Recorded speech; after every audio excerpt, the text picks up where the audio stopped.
नमस्कार, क्या सत श्री करें। अकाल, नमस्कार, साहब, खमाड़ी वड़क्कम प्रणाम। आप सभी का ऑल्टरनेट मीडिया में फिर से स्वागत है। मैं आपकी होस्ट कायति देवी। हमारे साथ जुड़े हुए सीनियर जर्नलिस्ट पंकज प्रसून जी। तैयारी हमने वेंसडे की बड़ी जोर शोर से की थी कि एफसीआरए का बिल आएगा, डीलिमिटेशन के ऊपर बात होगी, वुमेन रिजर्वेशन, सब गोल गाय गप्प हो गया है। मोदी और शाह की प्लानिंग और टाइमिंग को समझ पाने के लिए आप या तो उन दोनों में से एक हो और नहीं तो परम आत्मा हो, ऐसा आप समझ में आने लग गया है। बट बियॉन्ड देन दैट ऐसा लग रहा है कि वो बहुत ही फूंक फूंक के कदम रख रहे हैं जब बात एफ सी आ रही हो रही। क्यों? क्योंकि first time in the I think the American history Democrats और रिपब्लिकन्स दोनों एक साथ आ गए। आज एक बड़ी डेवलपमेंट आई है अमेरिका की तरफ से, वो कवर करेंगे। उसके साथ साथ नेपाल के जेंजी ने तो क्या एग्जाम्पल सेट किया है। सल्यूट। बहुत सही एग्जाम्पल सेट करे हैं। झारखंड का के जो प्रोटेस्ट चल रहा है उसको हाईजैक करने की तैयारी में है नेहा बोरा, AISF, SFI and couple of their own team parts. वो अलग बात है, CGI की टीम बीमार है, CGP की टीम बीमार है, तो वो कह रहे हैं कि भाई हम तो बहुत दुखी हैं। वो अलग बात है कि दो वो लोग सबके सब अभी एक सम्मेलन में जा रहे हैं, 2 दिन के सम्मेलन में कुछ वो इंट्रोस्पेक्शन करने की कोशिश कर रहे हैं। स्टार्ट करते हैं पंकज जी, बहुत सारी न्यूज़ है। गायत्री जी, एक एक करके शुरू करते हैं।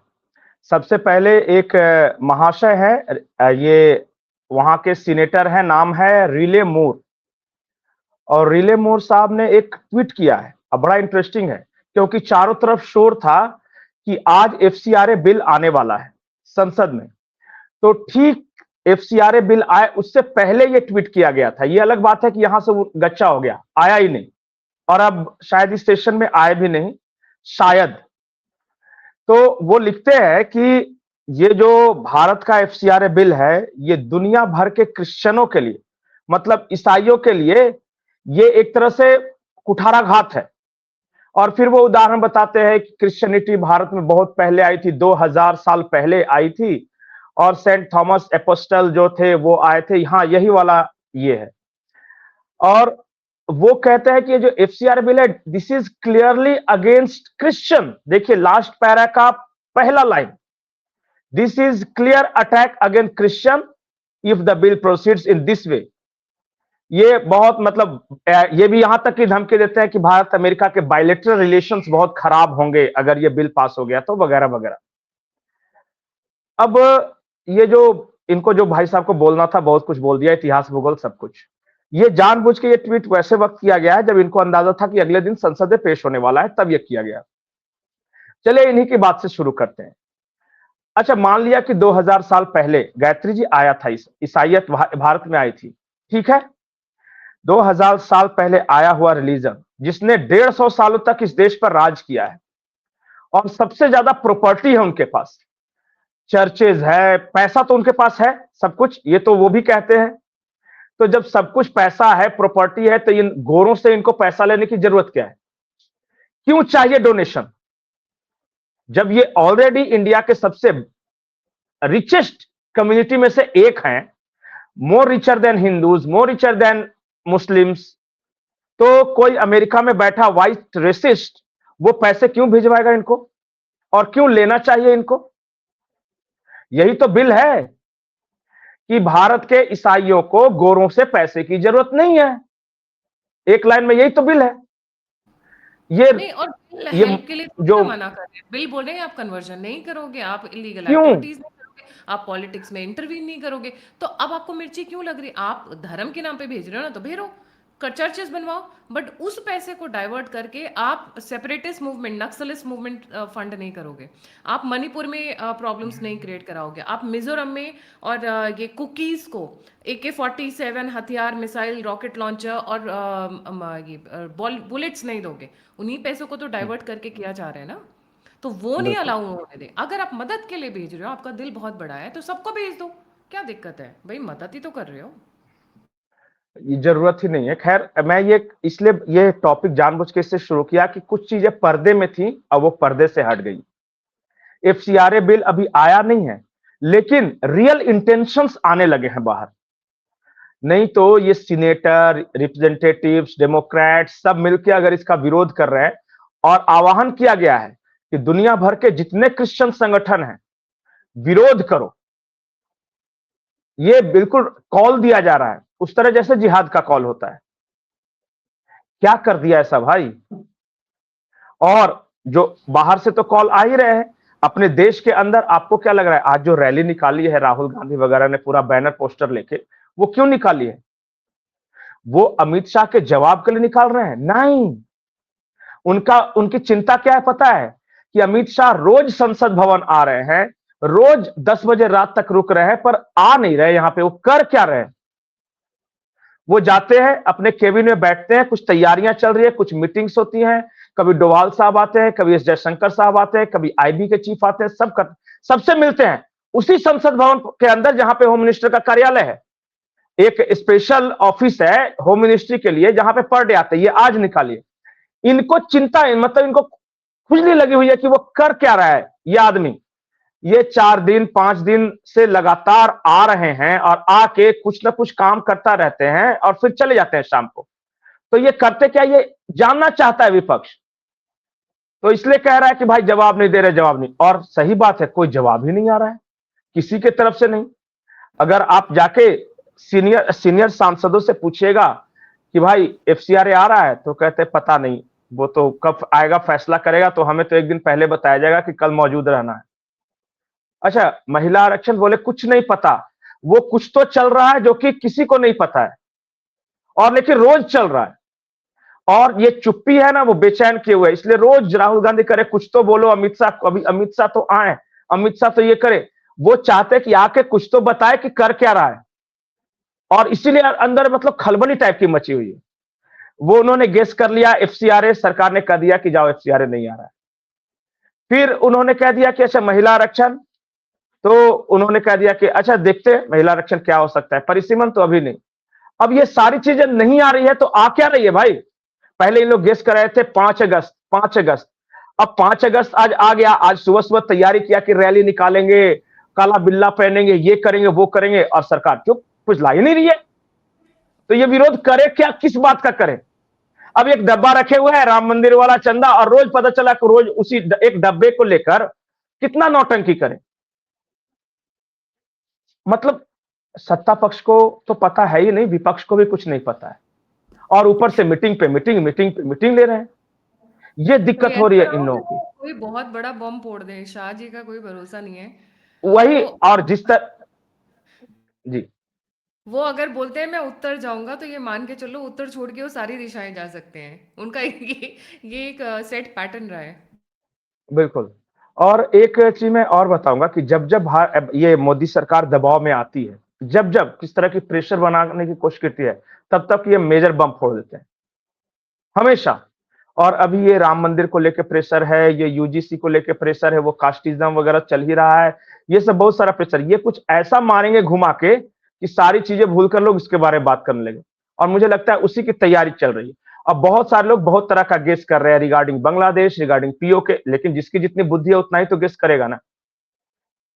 तो करने देते हैं गेस, हम भी इंजॉय करते हैं। नहीं, बड़े तो मजेदार सिचुएशन तो चल रही है। बिकॉज जी जी, देखिए, अभी तक उन्होंने हाँ भी नहीं बोला है, ना भी नहीं बोला है। उन्होंने चुप्पी बांध ली है। एफसीआरए आएगा नहीं आएगा किसी को नहीं पता है। डीलिमिटेशन आएगा बिल्कुल। नहीं आएगा किसी को नहीं पता है। एफसीआरए से ज्यादा घबराहट है डीलिमिटेशन से ज्यादा घबराहट एफसीआरए की है। सोचिए, देश की कॉन्स्टिट्युएंसीज को चेंज करेंगे, उसके लिए उतनी ज्यादा घबराहट नहीं है जितनी इस वक्त उनको एफसीआरए में कहता है कितना पैसा आ रहा है लोगों का, जो इन लोगों की दिन रात बेचैनी बढ़ी हुई है। पंकज जी, एफसीआरए का एक आया है आंकड़ा, ऑफिशियल आंकड़ा बता रहा हूं, जो कि गवर्नमेंट ऑफ इंडिया ने जारी किया है।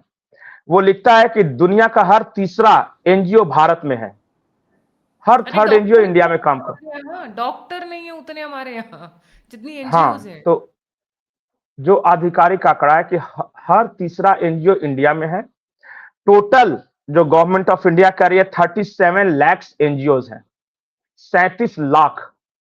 और मैंने ही आपको एक प्रोग्राम बताया था कि सारी G20 कंट्रीज में मिला के जितने, उतना अकेले इंडिया में एनजीओज।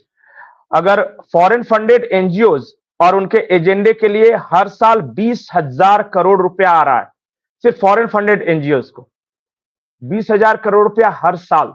हर साल। हाँ, पर ईयर। और बोले कि भारत में धर्मांतरण और आंदोलन करना एक साइड बिजनेस है इनका, देखिए, जैसे एक एक एनजीओ। ना, हम सभी इस्लाम के बारे में बहुत बातें करते हैं। ठीक है। इस्लाम इस्लाम वॉयलेंट है और सामने नजर आ जाता है। ये चुपचाप धीरे धीरे दीमक की तरह देश को चाटते हैं।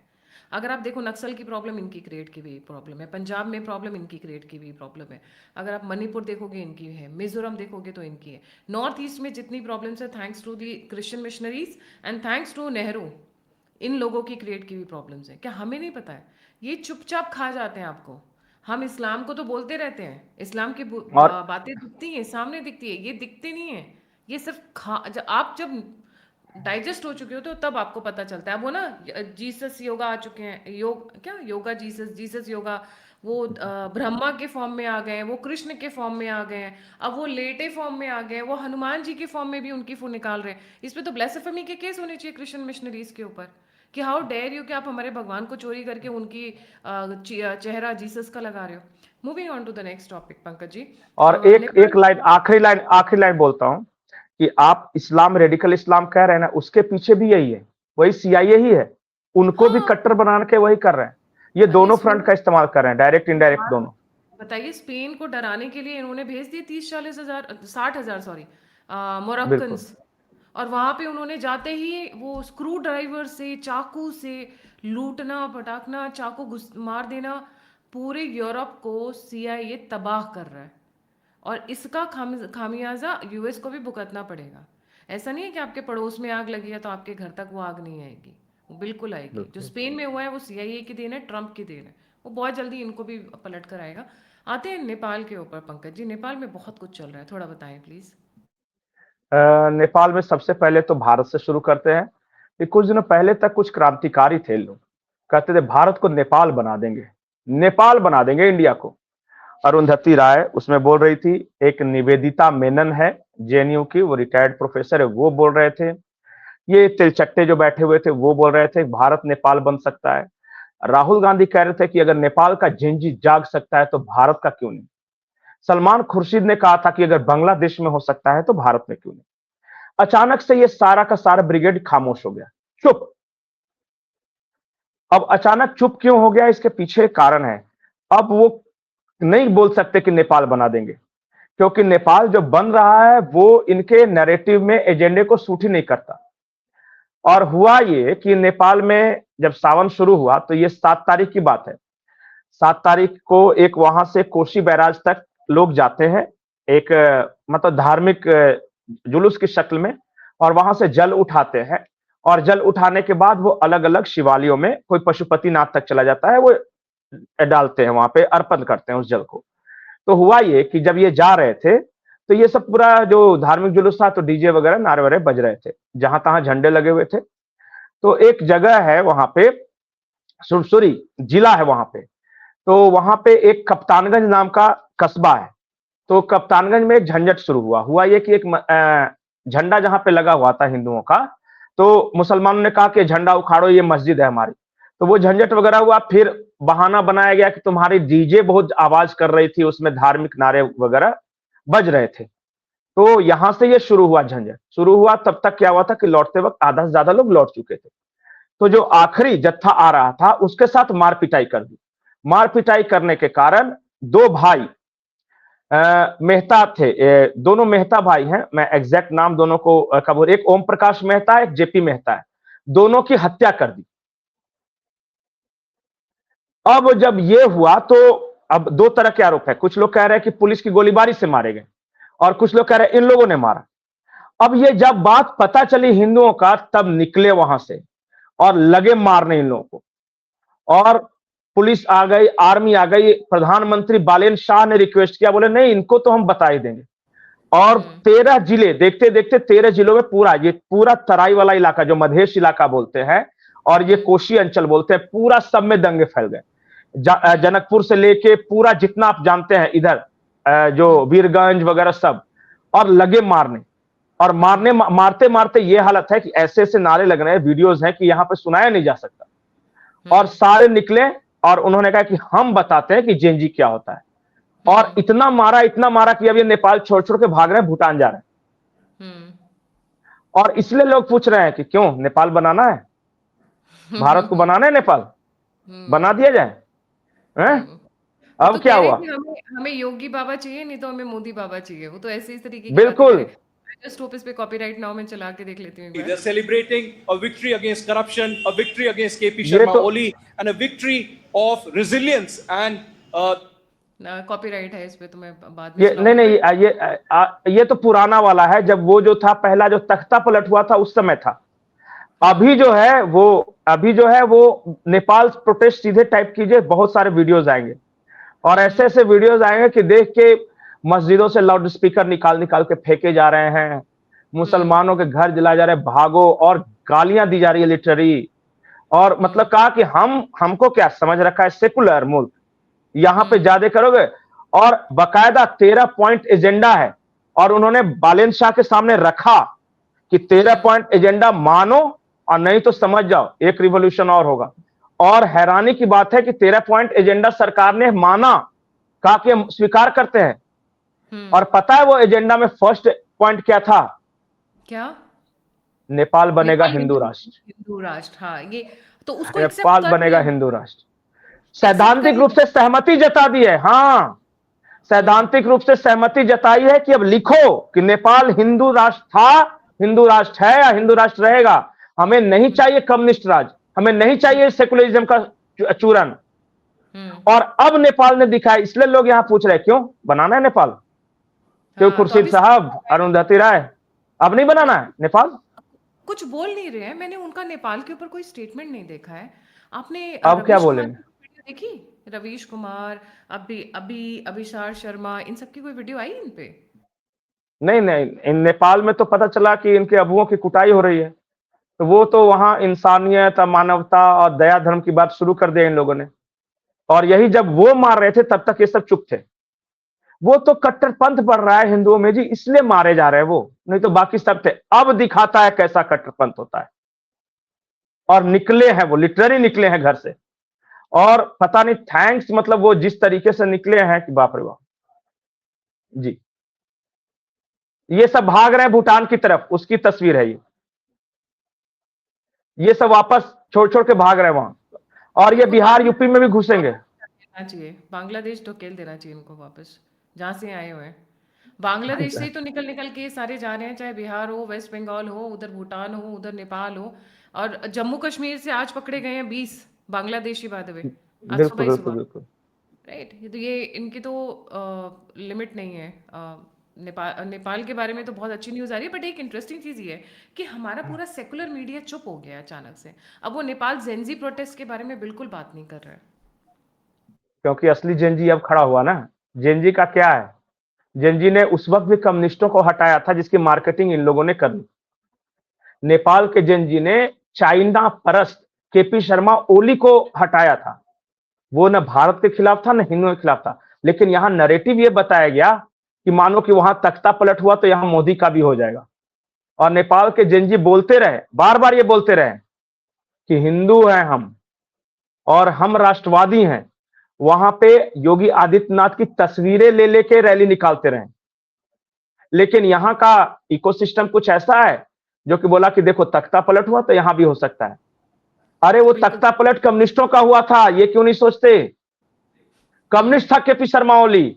और अब पता है जेनजी वहां के क्या बोल रहे हैं? कम्युनिस्ट कुछ नहीं रहेगा यहां। बोला नहीं रहेंगे कम्युनिस्ट नेपाल में। तो कम्युनिस्टों के बुरे दिन आए हैं वहां पे, राष्ट्रवादियों के नहीं। और थोड़ा बहुत जो कंफ्यूजन था वो दूर कर दिया है अभी पूरा तराई मधेश इलाके के लोगों ने।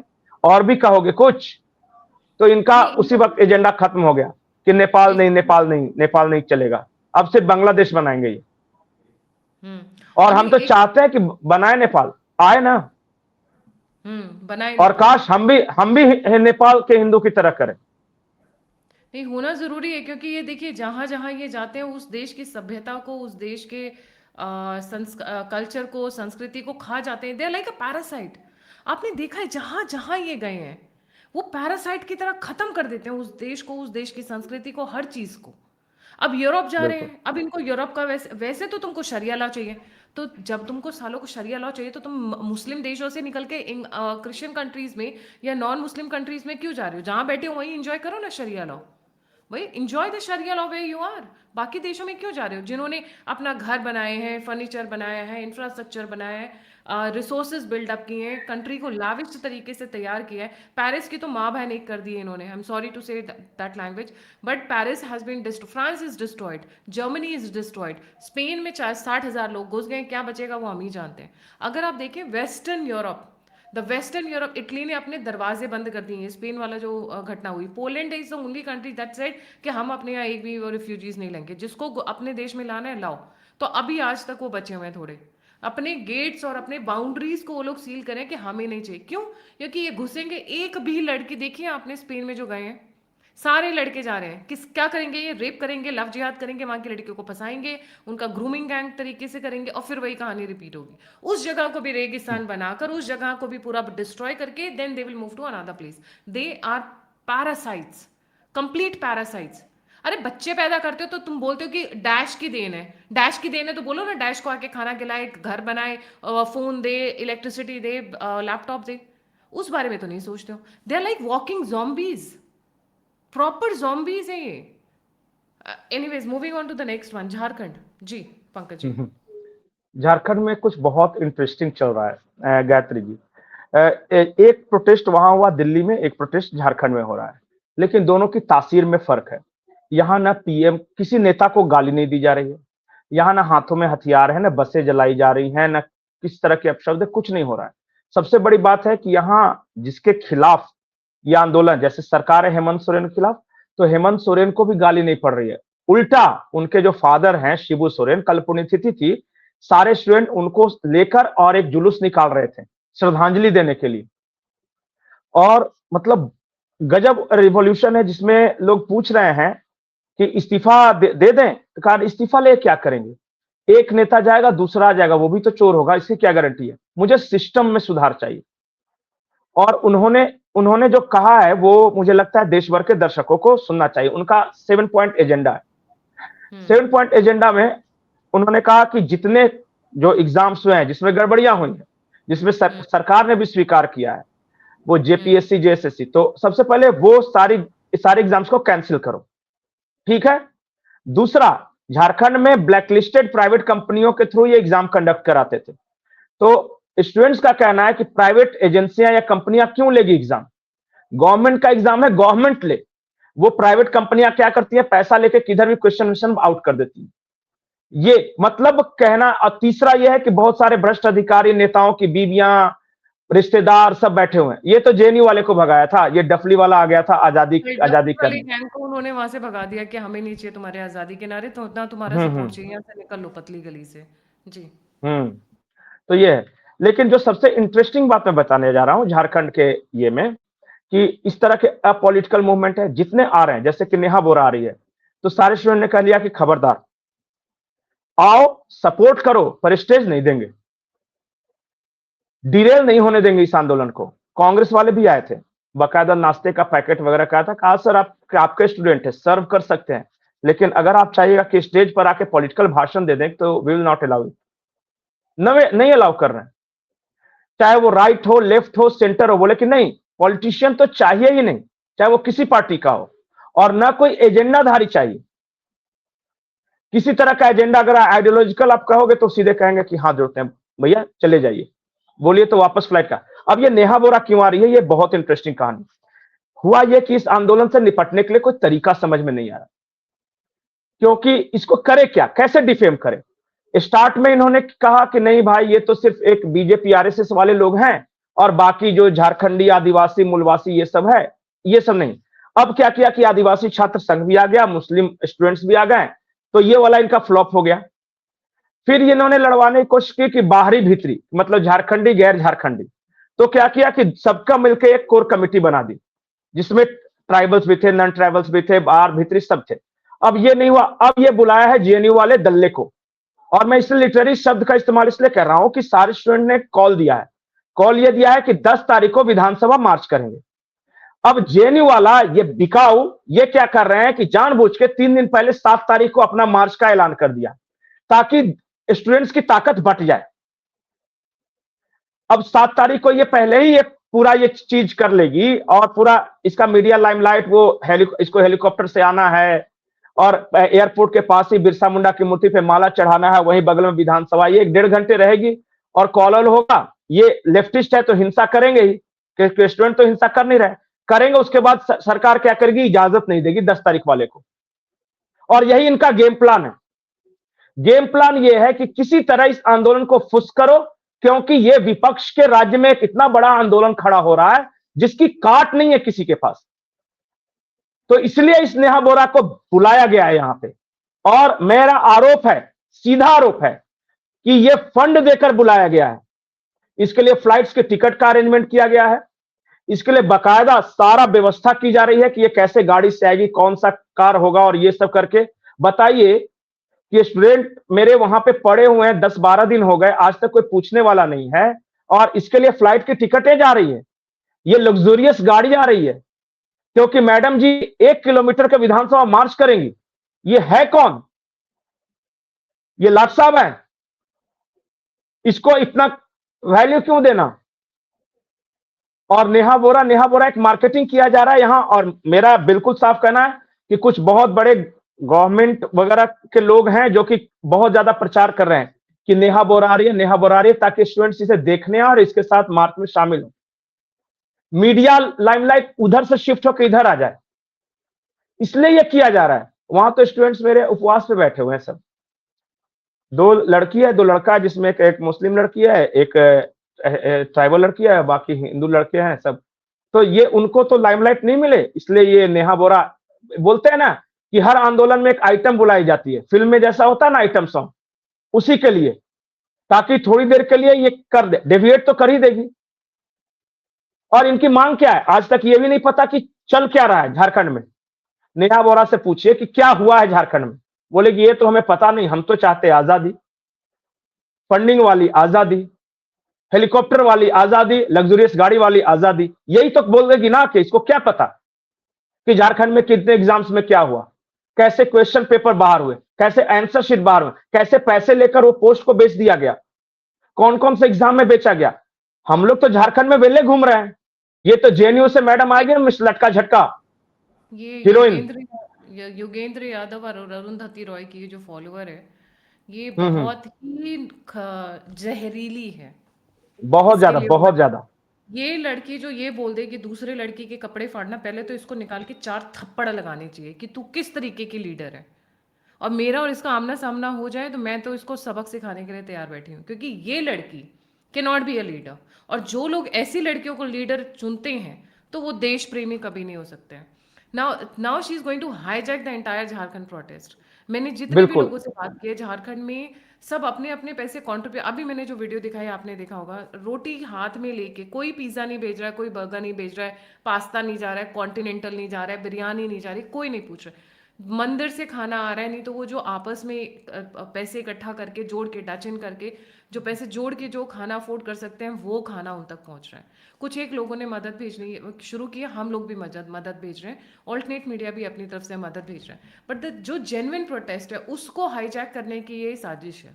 नेहा बोरा दूर रहे, और ये समझदार लोग होंगे तो नेहा बोरा को घुसने भी नहीं देंगे।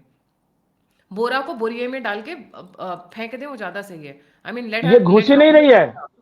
एक और मैं इंटरेस्टिंग बात होता है, इसको घुसने दे भी नहीं रहे हैं। ये तो बाहर बाहर एयरपोर्ट से आएगी, बिरसा मुंडा के ये करेगी और आइसा वाले जाके विधानसभा तक जाएंगे। और ये सब जानबूझ के एक दिन के लाइमलाइट के लिए आ रहे हैं, और ये इनको पता है कि पुलिस डंडे बरसाएगी, जानबूझ के कुछ ना कुछ करेंगे। कुछ नहीं होगा तो एक आध पत्थर मार देंगे। ये कम्युनिस्ट है ना, इनको पता है कि किसी भी आंदोलन को कैसे डिरेल किया जाता है, उसी के लिए आ ही रहे ये, और कोई काम नहीं है इनका। इसीलिए मंगाई जा रही है ये, क्योंकि देखिए इस आंदोलन से मोस्टली ये थोड़ा बहुत नाम तो हो ही गया है ना।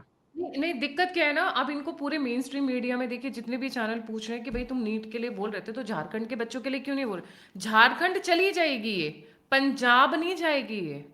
पंजाब में जबकि केजरीवाल दिल्ली से, दिल्ली से कितना मुश्किल से चंडीगढ़ के जाने में कितनी देर लगती है, 3-4 घंटे का रास्ता है। जी। दिल्ली टू चंडीगढ़ 3-4 घंटे गाड़ी से, ये रात को आइसक्रीम खाते खाते भी ये लोग वहां तक पहुंच जाएंगे। मैं इनकी स्टाइल में बात कर रही हूँ। सिंगल मॉल्ट विस्की पीते हुए या एक सिगार पीते हुए आधा रास्ता तो कवर कर ही लेंगे, या नहीं तो जो सूंघते हैं रात को वो भी एक ड्रैग मारेंगे तो अगला स्टॉप चंडीगढ़ का ही होगा इन लोगों के लिए। Right. So the thing is that कि ये लोग वहां नहीं जाएंगे, फ्लाइट लेके झारखंड जा रही है, जो कि जेन्युइन बच्चे प्रोटेस्ट कर रहे हैं। मैं अपने व्यूअर से रिक्वेस्ट करूंगी कि जो भी स्पेशली झारखंड में है, प्लीज इन बच्चों को सपोर्ट करिए। जेन्युइन बच्चे हैं ना, वहां से आज़ादी के नारे लग रहे हैं, ना वहाँ पैलेस्टीन के नारे लग रहे हैं, ना वहाँ पे आपको झंडे अलग दिखाई दे रहे हैं, ना वो आपको किसी और चीज़ के लिए डाइवर्ट कर रहे हैं। उनकी मांगे लुक्स वेरी वेरी जेन्युइन। हाँ, एक या दो लोगों को वहां पे प्लांट किया गया है। पंकज जी, मैं उसमें आपकी थोड़ी सी राय चाहूंगी। कौन है वो बंदा जो फोन कॉल पे बात कर रहा है दीपिके से और सोनम वांगचुक से? कॉल पे वो बात आज हुई है ना? खत्म कर दिया, स्ट्राइक कौन खत्म है वो कर दिया आज टारगेट? उसने। अच्छा। वो मैं इसके बारे में बता रहा हूँ, एक यहाँ पॉलिटिकल पार्टी है, नाम है JKLM, और जयराम महतो उसका हेड है। अब हुआ ये कि जब छात्रों ने आंदोलन शुरू किया, तो जयराम महतो ने अपनी पार्टी के एक नेता को भेजा, नाम है देवेंद्र नाथ महतो। अब देवेंद्र नाथ महतो ने मारपिटाई की इन छात्रों के साथ, और वो सब उसके गुंडे वुंडे आए थे शराब वराब पी के। उसने कहा कि ये मेरा आंदोलन है और यहाँ के छात्रों के लिए आंदोलन मैं ही करूंगा। तो उस दिन जो हुआ झंझट, उसके बाद जो स्टूडेंट्स थे, इन्होंने कहा कि ठीक है सर, आप ले लो, हमें कोई मतलब नहीं। उसी मैदान के दूसरे कोने पर जाके बैठ गए सारे स्टूडेंट्स, और फिर बैठ गए। तो भीड़ सारे स्टूडेंट्स की तरफ ही जा रही है, क्योंकि पब्लिक तो लोकल है ना, वो तो जान रही है। तो देवेंद्र नाथ महतो की तरफ भीड़ कोई जा नहीं रही थी, और रोज जो रैलियां निकल रही थी, नारे लग रहे थे, मशाल जुलूस निकल रहा था, सबसे पहले स्टूडेंट्स के साथ थे। अब इसने सोचा कि अब क्या करें हम, तो इसने क्या किया कि आमरण अनशन का नाटक किया कि अब तो मीडिया अटेंशन हमें मिलेगा। और हम लोगों को पहले से पता था कि इसका अनशन चलने वलने वाला है नहीं, क्योंकि इसकी मांगे कई पूरी होगी। अब मांग भी क्या थी पता है? एक प्रिलिमिनरी सिर्फ एग्जाम कैंसिल कर दो, मैं अनशन तोड़ दूंगा, ताकि वो सरकार की सेटिंग थी। आरोप यही है कि बहुत सारे लोग झारखंड में ये आरोप लगाएंगे कि वो सरकार जो है इसको पैसे देकर खड़ा की थी, ताकि स्टूडेंट्स बट जाए, दो भाग में बट जाए, पर बटे नहीं स्टूडेंट। अब इसने क्या किया कि 2 दिन तक उपवास रखा। तीसरे दिन किसी ने फोन करवा दिया सोनम वांगचुक से। सोनम वांगचुक ने कहा कि पी ले बेटा पानी। एक सेकंड।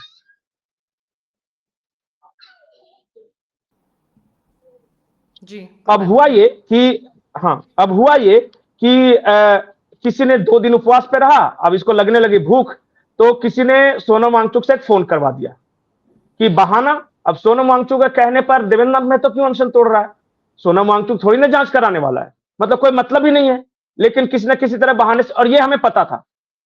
हाँ, ये अलग हो गया कि सरकार के जो झारखंड सरकार की समर्थक मीडिया थी, उसने खूब इसको कवरेज दिया, लेकिन बाकी रेगुलर मीडिया ने नहीं दिया। मेरे से भी कहा, वहीं पर फील्ड में बैठा हुआ है, इसके पास कोई नहीं इंटरव्यू लेने जाता था, बैठ सब लोकल तोकल जाते थे, क्योंकि जान रहे थे कि ये नाटक है आंदोलन को डिवाइड करने के लिए। अब इसने अनशन तोड़ दिया, इसका आंदोलन समाप्त हो गया। अब क्या करेगा? कल एक कल एक आया है, वो इसी का जयराम महतो आया, उसने कहा कि हम भाई स्टूडेंट को डिवाइड नहीं करना चाहते हैं, आपके आंदोलन में शामिल होना चाहते हैं, बाकी छात्र लोगों के आंदोलन में।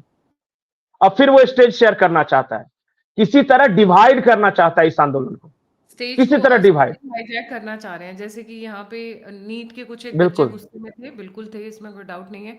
उसको पूरा का पूरा हाईजैक करके सारे लोग आ गए, सेपरेटिस्ट भी आ गए, उमर खालिद भी आ गया, डफली गैंग भी आ गया, टुकड़े टुकड़े गैंग भी आ गया, Samajwadi, DMK not DMK, Samajwadi, Arvind Kejriwal, पूरा का पूरा वो जमावड़ा जो है वो सब इकट्ठा हो गया on the name of NEET. और नीट का पे बिल्कुल जब बिल्कुल। एंटी लीक पेपर बिल आया, तो किसी ने ट्वीट भी नहीं किया कि one of the finest bills that has been passed, a finest act. Now that is, अब तो मुर्मू जी ने उस पर सिग्नेचर्स भी कर दिए। Thank you so much Pankaj ji for joining. जाने से पहले सभी व्यूअर्स से रिक्वेस्ट है, please don't forget to like, subscribe and share the alternate media. अगर आप मेरी सहायता करना चाहते हैं तो दिए हुए नंबर और यूपीआई पे आप मुझे मदद कर सकते हैं। आप मुझसे जुड़ना चाहते हैं तो मेरा ईमेल डिस्क्रिप्शन बॉक्स में। इसी के साथ जय हिंद, जय श्री राम, हर हर महादेव।